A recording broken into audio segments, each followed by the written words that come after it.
by this afternoon. Does that mean that we should expect to hear from Vice President Biden this afternoon or soon thereafter? And is the intention as of now for him to declare victory then? And sort of a corollary to that, there's obviously been a lot of talk about the president, falsely claiming victory. Are you concerned that even if you have stronger numbers to back yourselves up, that you might be, diminishing some trust in the process to move quickly to declare victory? So we expect that at some point later today that the vice president will address the American people. We've been very transparent from the beginning about what we were seeing in our data and shared that with everyone, both publicly and across the networks, in order to just have as much transparency as possible about what we were seeing. And because we knew this would be a longer count, it would take more time, and we wanted to make sure that everyone was ready for that. And obviously we saw that take place over the course of the night and into the morning. We are talking about what is already in Wisconsin, for instance, and it is clear based on that data that we have a lead, and a lead we will continue, and we think that that race can be called right now. So we are speaking not falsely as Trump did last night. We're speaking clearly based on the data in the states.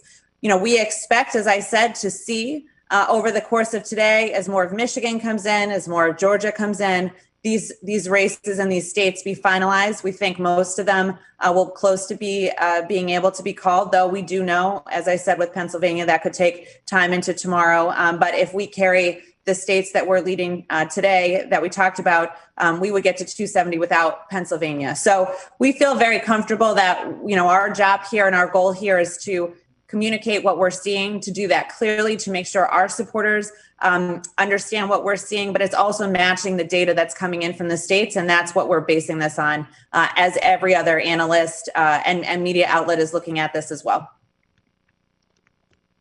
So I think we have time for one last question.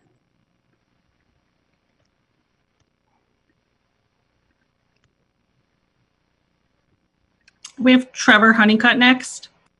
Hey, thanks for doing this. So on the legal side, I just wanted to clarify whether it's currently your expectation that there would be a challenge that would end up in the Supreme Court, and also if there are any new legal challenges that you're considering pursuing at this point, or that you think are appropriate to deal with any voter suppression. And then for Jen, just a question on whether you think the lack of in-person canvassing was hurt you in terms of persuasion this time.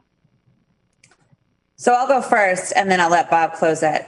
We canvassed in person to tens of millions of voters in the last weeks of the election alone. And we canvassed in person. We engaged in person since September, but we did it in a safe way. We made sure that we were not putting our volunteers or any voters at risk. We ensured we had appropriate PPE and training, and that we were incredibly thoughtful about that process. And we also are going to be the next president of the United States. So I feel very good about what we did, and the results bear that out. Thank you. Let me answer your question in two parts.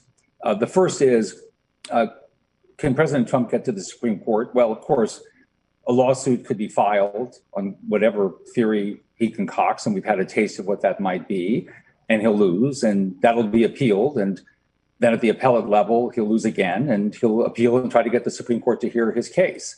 I don't know what that case is going to be. As I've told you, it's impossible to imagine it will have any merit. In fact, it's, I'd have to say, laughably without merit. But if they want to push something up to the Supreme Court one way or the other, presumably they can do that. We're not worried about it. As far as our own planning, we're winning the election. We've won the election, and we're going to defend that election. So we don't have to do anything but protect the rights of voters and to stand up for the democratic process. If it's attacked, as the president suggests it will be attacked, we're going to successfully repel that attack. So that's our mission. His mission is to attack the democratic process, and our commitment is to successfully defend it. All right. Thanks, Bob. Thanks, everyone. Appreciate you joining us today.